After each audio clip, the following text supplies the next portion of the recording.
On KPBS Midday Edition, we're connecting communities through conversations.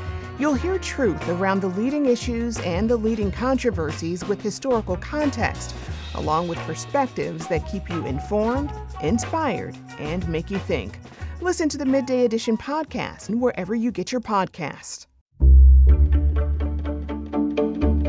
Good morning, I'm Lawrence K. Jackson. It's Tuesday, March 17th. Happy St. Patrick's Day.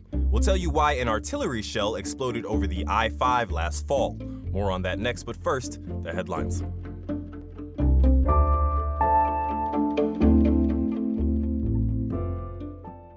A new report by county officials finds that the population inside the Otay Mesa Detention Center has increased by 200% in recent years. The report looks at the cost of the county's Immigrant Legal Defense Program. It provides legal support to people who are detained. In fiscal year 2022, their average monthly caseload was around 50 clients. Last year, it was almost 800.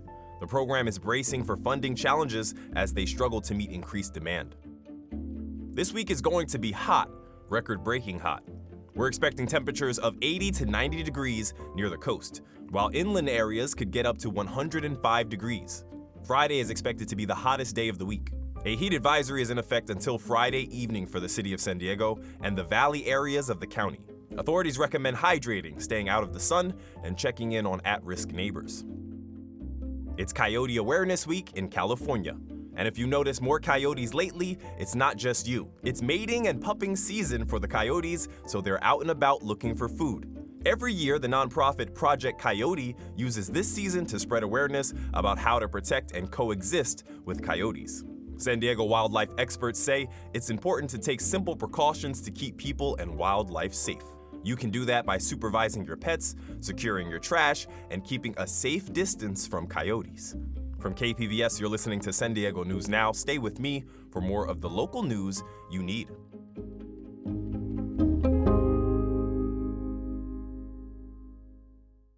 KPBS has partnered with StoryCorps for the One Small Step program. We invite you to sign up to have a conversation with a person that may have different views, so you may talk, not about politics, but to understand each other better. Sign up at kpbs.org/onesmallstep.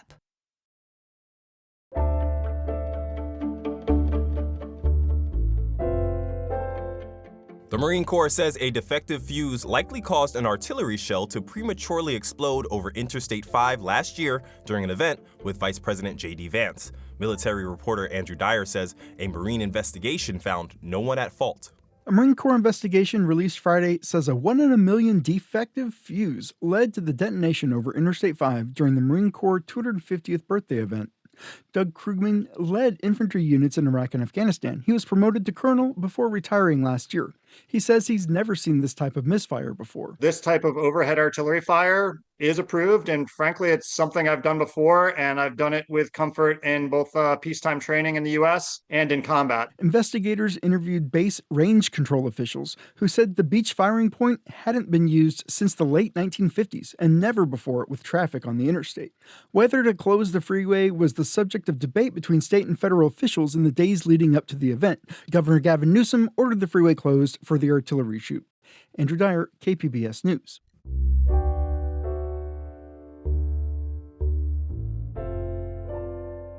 The San Diego Association of Governments has faced criticism over how federal immigration agents use a local law enforcement database. Reporter Elaine Alfaro says County Supervisor Paloma Aguirre is calling on SANDAG to deny ICE access to the database. Aguirre's reasoning is simple. She says ICE can't be trusted. ICE has eroded public trust. They have not followed due legal process. The SANDAG database is known as ARGIS. It includes traffic citations, arrest records, field interviews, and some driver's license records.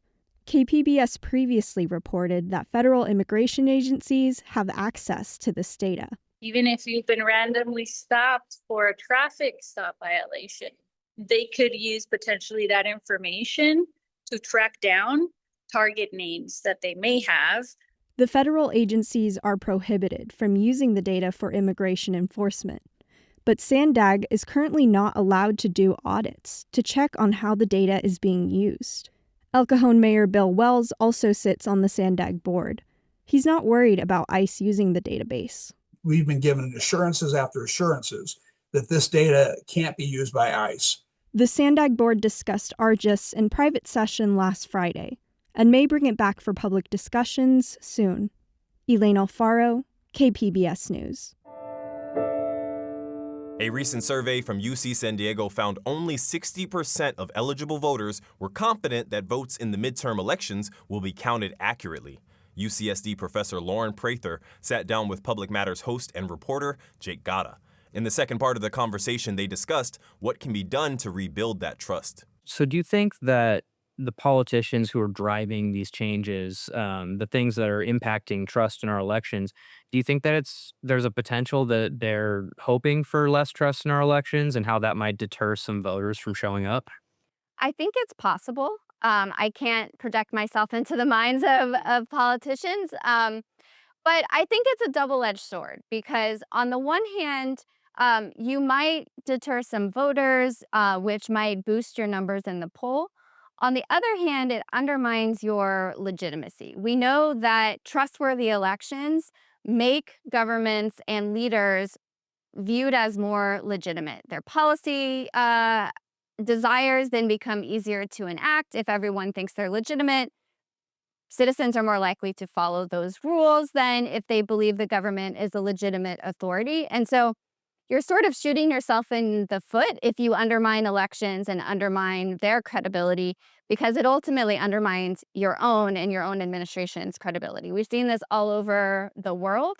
And honestly, it is quite costly for governments to take these steps because then they have to do more to coerce their citizens into following the rules as opposed to them willingly following because they view a legitimate authority as having made them. You know, I have to say, doesn't it seem just a little crazy to be having conversations about legitimate elections here in America? Is that something that we're used to, or is that something that's new for people who were, born in a country that sort of prides itself on a democracy in elections? Yes and no, because historically we have disenfranchised groups of people. We have made it more difficult for certain groups of people to vote. So there are people who have said, you know what? American elections have constantly been evolving. There are reasons that historically our elections didn't accurately reflect the will of the people in the United States because certain people weren't able to vote or were prevented from voting by numerous means. And that was relatively recent history, right? We have the Jim Crow laws in the South, for example, right? So this is something that even in recent memory, American elections have had to deal with. So I don't think it's crazy that we're having these conversations now, but I think it's why democracy is a constantly evolving institution and one that citizens have to constantly be vigilant about and invest in. Work at elections, be a poll worker, be an observer, be invested in your democracy because it's not a given. And there are lots of countries around the world that would tell you it's not a given. And we can, I guess, slide backwards on that scale of democracy, right? It's not like once we get to a point we're just set there. How can this trust be rebuilt in the future if we're an evolving and growing democracy and stuff like that? How do we rebuild that trust among our people in our elections? Or is it sort of something that once it happens, there's nothing you can do? Well, this is something that our center at UC San Diego is trying to address. So one of the things that we're trying to address with the research that we do is to assist election officials and election administrators who, by and large, are administrating elections locally at the county level, at the city level, extremely competently and with high levels of integrity. And so we're trying to help them figure out how to communicate these security protections, be more transparent about how elections work in the hopes that this will build more confidence in American voters. And one of the things that we've seen across the board in our research is more communication, more information, more transparency has led to measurable increases in trust in elections among citizens. That was UCSD professor Lauren Prather speaking with Public Matters reporter Jake Gatta about declining trust in U.S. elections and what can be done to rebuild that trust.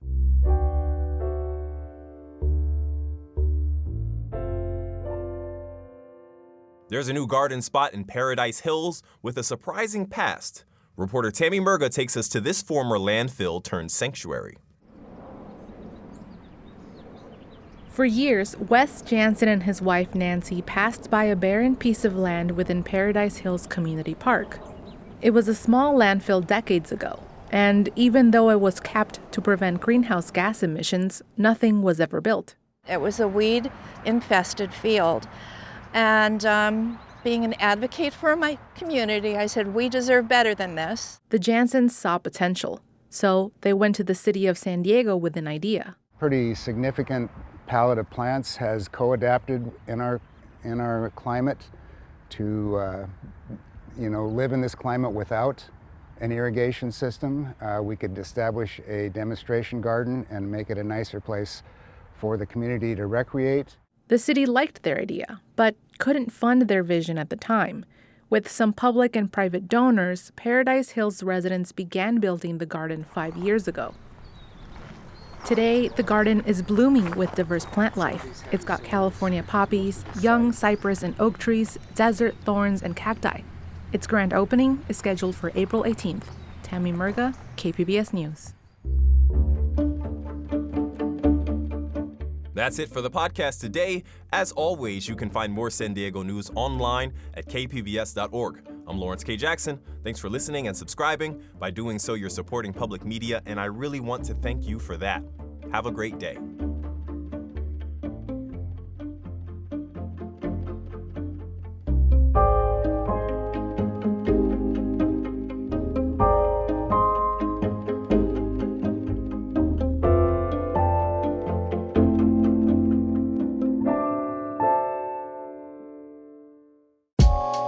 Hola friends, the Tijuana and San Diego borderlands are brimming with captivating stories of people whose lives are shaped by the connection between Mexico and the US. On the Port of Entry podcast, we delve into those stories. Listen to Port of Entry wherever you get your podcasts.